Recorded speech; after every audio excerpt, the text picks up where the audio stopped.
Hello, everyone, and welcome back to another edition of Global Book Network, the show where we sit down with authors and ask them about the properties that make their hearts tick. Full of Boyce here with you today. And this one here is kind of after my own heart. I grew up with superheroes, I grew up with everyone looking for good and evil in the space in between. And my guest this evening does that in space. The book is called The Humanoids, and the author is Carrie Foxx Ware. Carrie, how's it going today? Are you into superheroes? I love superheroes, and someone asked me, did I want to be the main character in my book? I said I would be delighted to be her, but I'm a little too old. Well, let's talk about this. The idea of a superhero that looks like us is something that doesn't happen all too often. So, what was the story behind it? When did you decide to say, "Look, I want to make a humanoid story that talks about the African American community"? Well, after I had gone to see Black Panther, I say, well, now we have Superman and Hulkman and all these man. I said something's wrong with it. Everything ended with man. Then we came up with Wonder Woman and uh, Supergirl and all these but there was something still wrong because they were not black. Everybody in the past, whether they were male or female, were white until they came up with Black Panther, and I was delighted to go to see Black Panther.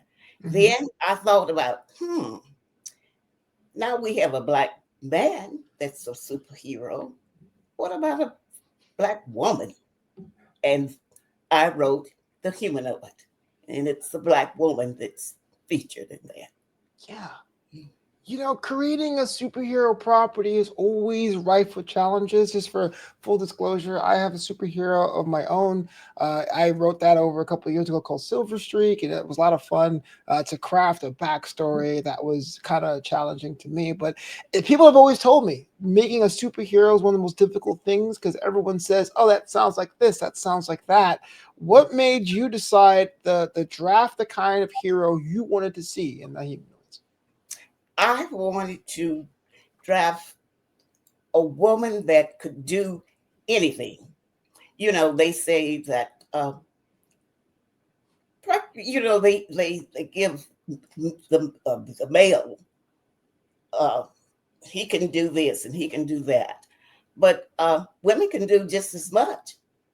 And I wanted to feature that. I want to, let people know that. Let the youth know that because um, they need a hero.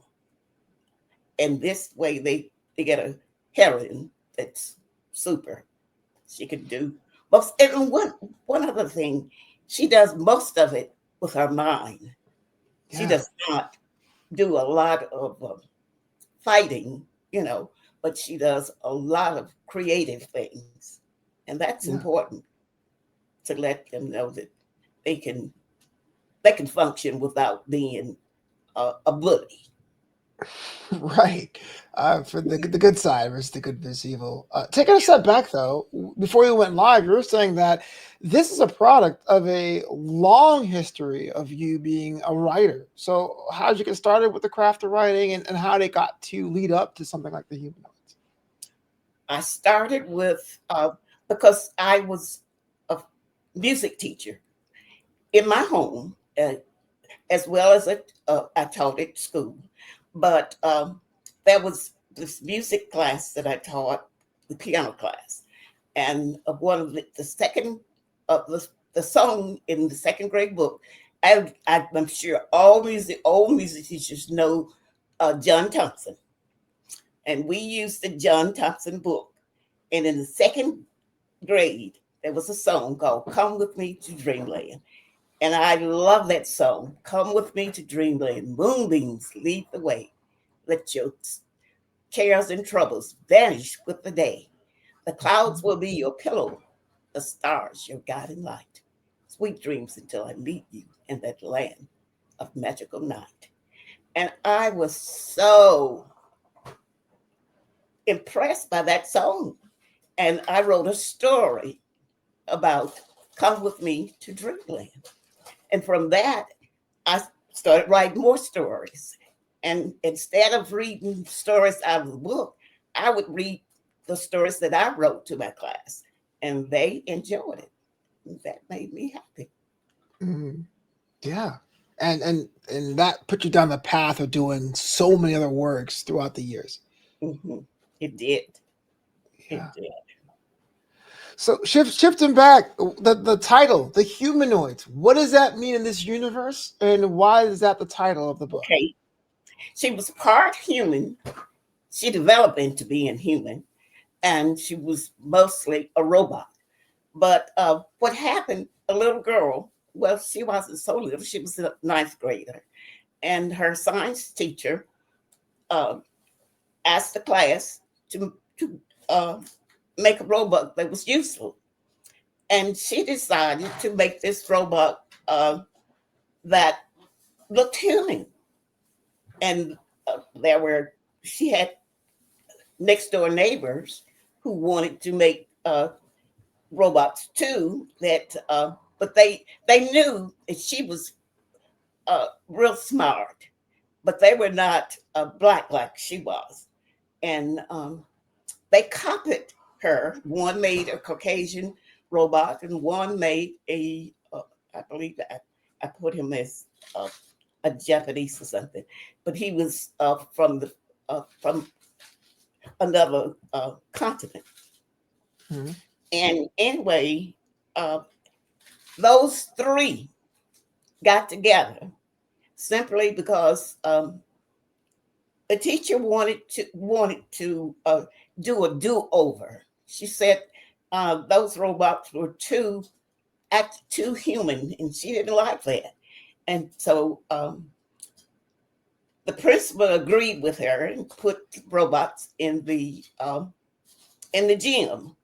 And after that, uh, those three got together and said they're going to destroy us, and we don't want that. So made they made way for escape.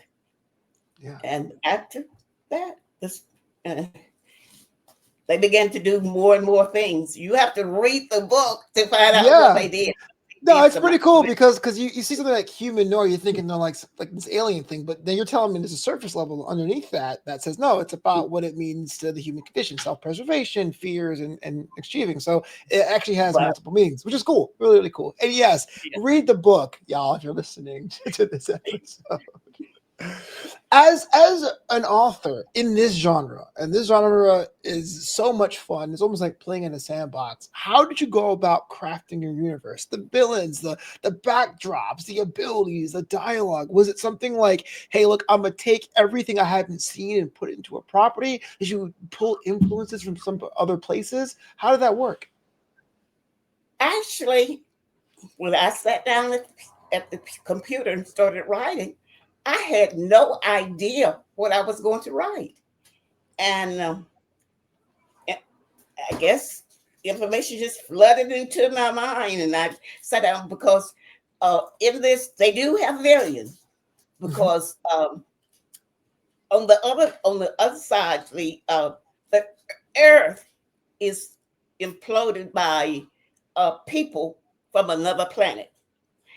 So the humanoids decided they could not fight the humans. They had to get with the humans to fight against these aliens from another planet. And Yeah. all kinds of things happen in there. A lot of things happen in there that I was really amazed because years later, after I had written this story, um, actually I said that the people on Earth had to cover their head in order to fight against these people. But later on, when the pandemic happened, we had to cover our nose and our mouth. Hmm. Yeah. That was in and some things that happen in our capital, um, they seem to come to fruition as well. You know Yeah. that I matching about over 6 or 7 years ago. So when crafting the character of Fantasia, like what was that like? Was it based on someone you knew, or was it like an amalgamation from other elements? It was no one that I knew. And one lady asked, she said, "Do you think you want to be Fantasia?" I said, "Well, I would love." Well, also, you asked that question too. Would I love to be Fantasia? Because she was the kind of person that everybody gravitated to, not only robots, but humans. You know, she had that personality that just made everybody gravitate to her. And she had the brains to go with it. And I would love to have that as well. And uh, she's really fantastic. But she was not someone that I knew. She was just, I guess, someone I created. Oh, that's so much fun. Like just Yeah. having a character come out and like, almost like a child of yours, like you're birthing Mhm. it, you're giving it life and all that stuff. That's pretty rad. Uh when you were going through the aspect of the story of the humanoids, again, we're talking about that, available now at fine bookstores. Was there anything that made you go, "Oh man, this might be good to expound upon in the future"? When you're about building the universe, like going into other characters or seeing other chapters, seeing other villains. Is there a moment there you said, "Oh man, this is a nice nugget of information I can expound upon later"? Well, not something from another character that I had read or seen. Most of my information comes from real life, things that I've read in the newspaper or something like that. Um, Something that I have gotten in the past, when I went to school, where some personal experience that happened to me. That's the only thing that I can think of that might have influenced me in making the story. I don't Mm-hmm. remember any because I don't read other uh, sci-fi stories that often. I Yeah. Hey, and that's a good thing. And not to make this about me, but my first ever novel was a western, and I'm from New York City, and it's not a western at all. But for me, it oh, was a genre that like it was intriguing how it was so beloved, right. and I thought what would be my inspiration to my twist on it. So I totally get that. So how long did it take to put everything together? When from start to finish, from inspiration to completion, how long did it take to put the humanoids together? It didn't take long at all. In fact, I wanted it to be something like what is that character? The spaceman. Anyway, this is simply book one, The Humanoid. And I Mhm. wanted it to be something like a comic book where I had book one, book two, uh, and you could read what was going on without even having read the previous chapters. That you would Mhm. you know, it had a life of its own, and that's what I wanted to, you know, pass on. That I have written so far. I've gone up to book six, Oh wow. and I need to publish those one day. For now, for now, right? Yeah, publish it for now. Yeah, So, but the first book took months, weeks, days to put together. probably took about a month. Oh wow, that is pretty quick. Yeah. If you know that like comic books, they're supposed to come out every month. They're superhero books, but sometimes it's always so delayed. The fact you wrote Yep. one in a month is pretty impressive. Uh, I know you said that you're not like the most into the genre, but that's okay. But did you have a favorite superhero growing up, or as a child or in youth? Superman was the one that I wanted to see. See, I grew up in Huntsville, Alabama, and we just had one theater for blacks, and the only superhero, I guess, for white and blacks was a Superman, and Yeah. Superman was my idol. Yeah, he was the You know, one. it's funny because Superman is my third favorite superhero, but it reminds me of, and I'm going to say this with with all due respect to Black Panther, it reminds me of Killmonger from the movie Black Panther, because there is like this first generation American aspect of it. You know, are you accepted by your people? Are you going to be a hero? Are you going to be a villain? And to me, that was what's so compelling about superheroes. It's like, man, yeah, you could say they have abilities, but at the end of the day, they just want to be accepted. And I thought that came across in your book as well. Here's a very, very bright girl. She is in an extraordinary situation, but she finds a way to overcome. Yeah. It well that's the main well that's the main character in this book, but Fantasia becomes more of the main character as we go on because um, Carrie, the little girl that created Fantasia, goes off to school. She goes off to college, and but I'm sort of, this is sort of a spoiler because it's in the next book. One of the aliens make a mistake and change them back 10 years, and she's back as a little girl Oh, again. wow. Man, that might be a blessing or a curse, depending on how you look at it, Yeah. right? If I can go back and still have the knowledge I have now, I would have bought Mm. Bitcoin. I would have done all the other good stuff. Uh, Talk to me about the writing process. Are you mornings, evenings, when the inspiration strikes? Do you set time during the day to just write? How do you go about your approach? Actually, the thoughts come to me at night where I'm in bed, and then I get up the next morning and write them out. What I've thought about, what I sometimes it comes to me. Uh, this is spooky, but sometimes it comes in a dream, Oh, and I get up the next day. If I remember the dream and write it out. Sometimes I don't, you know. And I say I know I thought about something and I was trying.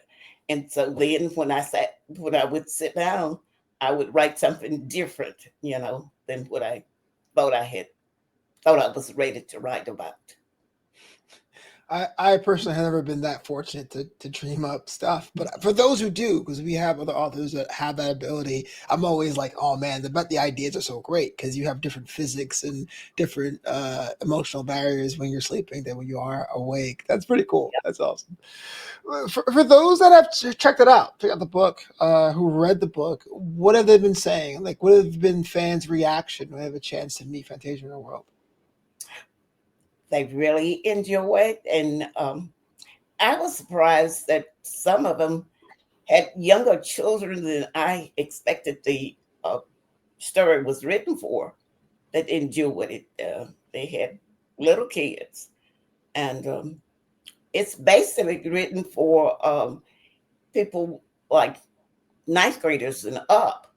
But I have had parents to tell me that they are little ones that they would read to them before would go to bed, and they insisted on the story being uh, that they would have to read it at night. Yeah. Uh, Basically, I don't know. I had I, go ahead. no, no, please, please, I cut you off. I was trying to see but it fell on the floor, so I don't know where it is now. But I was very much surprised at some of the publishers that have that wanted information about the book. They are saying that people are asking them, did they know how to get in touch with me, and they wanted to publish, but it right now it was published by Life Rich. However, I'm open to others because my son made a different copy for the um, outside of the book, the Hmm. cover of the book. And he said, well, that's not interesting enough with this little girl and her teacher standing beside her. But he had a picture of Fantasia on the cover, and I thought that was very exciting. Oh, really cool. So it's like a family effort. That's so sweet. I He can tell is, you. and so I really value. I was trying to see if I had a copy of what he had done to show everybody what a great artist he is. Oh, Oh, here it is. Okay, can you see? oh yeah, it's part. Okay. But that's really cool that it was a family effort to help build this universe. Because you're right, a lot of times with comic book fans, we grow up with a certain small number of superheroes, and those are the ones we like, and that's it. And we just it's That's hard of right. us to try new things. But in my lifetime, I've seen characters like Harley Quinn and Deadpool that were created after I was born become really big and really popular. So there's room for some at the table. I always say, right? Well, I'm so well. Back in my day, it was uh, Superman was really the only hero that we had. Hmm. So we went with the one we had. Yeah. I Mhm. totally understand that. The Humanoids available now. If someone want to check out the book or buy a copy or even interact with you as an Okay, author, how they go about doing that? okay, it's on Amazon, and so they can get a copy from. They can order a copy from there. Great. I And love Birmingham. I was just there last June when I went to the Rickwood game. there you do. On Okay. Juneteenth. Yeah, yeah. I'm a big baseball fan, so that was pretty fun. This is Global Book Network. Carrie, I thank you so much for your time talking to us about the humanoids. It was a lot of fun just to nerd out with you about superheroes, and hopefully we get to see more editions of Fantasia and her adventures available in the future.